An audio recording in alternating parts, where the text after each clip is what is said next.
ಎತ್ತ ಸಾಗ್ತಾ ಇದೆ ಸಮಾಜ, ಎತ್ತ ಸಾಗ್ತಾ ಇದೆ ನಮ್ಮ ಮನಸ್ಥಿತಿಗಳು ಅನ್ನೋದನ್ನ ಮತ್ತೆ ನಾವು ಪ್ರಶ್ನೆ ಮಾಡಬೇಕಾಗಿದೆ. ಕಾರಣ ಒಂದು ದೃಶ್ಯ ನೋಡಿದ ಮೇಲೆ ನೀವೇ ಕಣ್ಣಂಚುಗಳು ಒದ್ದೆ ಆಗ್ಬಿಡುತ್ತೆ. ಇಂಥ ಸಹೋದರರು ಕೂಡ ನಮ್ಮ ಜೊತೆಗಿದ್ದಾರಾ? ಇಂಥ ಮನಸ್ಥಿತಿಗಳ ಮಧ್ಯೆ ನಾವು ನೀವು ಬದುಕ್ತಾ ಇದ್ದೀವಾ? ಇಂಥ ಪ್ರಶ್ನೆಗಳು ಕೇಳೋದಕ್ಕೆ ಶುರು ಆಗುತ್ತೆ. ಕಾರಣ ಈ ದೃಶ್ಯ ನೋಡಿದ ಮೇಲೆ ಎಂಥವ್ರಿಗೂ ಕೂಡ ಅಯ್ಯೋ ಅನ್ಸುತ್ತೆ. ಕಾರಣ ಒಡ ಹುಟ್ಟಿದವನೇ ರಾಕ್ಷಸನಾಗಿರುವ ಸ್ಟೋರಿ ಇದು.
ಈ ದೃಶ್ಯ ನೋಡಿದ್ರೆ ಎಂಥವ್ರಿಗೂ ಕೂಡ ಒಂದು ಕ್ಷಣ ಅಯ್ಯೋ ಅನ್ಸುತ್ತೆ.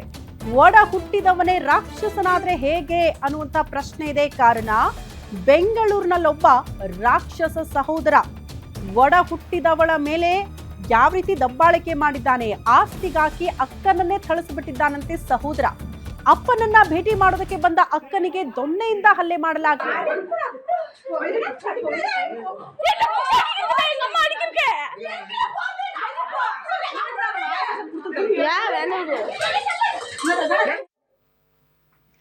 ದೃಶ್ಯ ನೋಡ್ತಾ ಇದ್ದೀರಲ್ಲ, ಸ್ವಂತ ಅಕ್ಕ ಮನೆಗ್ ಬಂದಿದ್ದಾರೆ, ಈ ರೀತಿ ನಡೆಸ್ಕೊಂಡಿದ್ದಾರೆ ನೋಡಿ. ಕೈಯಲ್ಲಿ ದೊಣ್ಣೆ ಹಿಡ್ಕೊಂಡು ಒಳ್ಳೆ ರೌಡಿಸಂ. ಕಾರಣ ಇಷ್ಟೇ, ಸ್ವಂತ ಅಕ್ಕ ಆಸ್ತಿಯಲ್ಲಿ ಪಾಲ್ ಕೇಳ್ತಿದ್ದಾಳೆ. ಅಪ್ಪನನ್ನ ಭೇಟಿ ಮಾಡಕ್ ಬಂದ್ಲು, ಇದೇ ವಿಚಾರ ಮಾತಾಡ್ತಾಳೆ, ಆಸ್ತಿ ಇಸ್ಕೊಂಡ್ಬಿಡ್ತಾಳೆ ಅನ್ನೋ ಕಾರಣಕ್ಕೆ ಈ ರೀತಿ ರೊಚ್ಚಿಗೆದ್ದು ಒಡ ಹುಟ್ಟಿದ ಸಹೋದರ ತನ್ನ ಸ್ವಂತ ಅಕ್ಕನಿಗೆ ಈ ರೀತಿ ಥಳಿಸ್ತಾ ಇರುವಂತಹ ದೃಶ್ಯ. ಅದಕ್ಕೆ ನಾನು ಹೇಳಿದ್ದು, ಎತ್ತ ಸಾಗ್ತಾ ಇದೆ ನಮ್ಮ ಮನಸ್ಥಿತಿಗಳು ಅಂತ. ಅಕ್ಕ ತಮ್ಮ, ಅಣ್ಣ ತಮ್ಮ ಈ ಬಾಂಧವ್ಯಕ್ಕೆ ಕೊಳ್ಳಿ ಇಡುವಂತ ಕೆಲಸಗಳು ಆಗ್ತಾ ಇದೆಯಾ ಇತ್ತೀಚೆಗೆ ಅನ್ನುವಂತ ಪ್ರಶ್ನೆ. ಕಾರಣ ಆಸ್ತಿ ವಿಚಾರಗಳು ಮುನ್ನೆಲೆಗೆ ಬಂದಾಗ ಈ ರೀತಿ ಆಗ್ಬಿಡುತ್ತೆ ಅಂತ. ಆಸ್ತಿ ಅಂತ ಬಂದಾಗ ಯಾವ ರಕ್ತ ಸಂಬಂಧಕ್ಕೂ ಕೂಡ ಬೆಲೆ ಇಲ್ಲ ಅನ್ನೋ ರೀತಿಯಲ್ಲಿ ವರ್ತನೆ ತೋರಿಸ್ತಿದ್ದಾರೆ. ದೃಶ್ಯ ನೋಡ್ತಾ ಇದ್ದೀರಿ.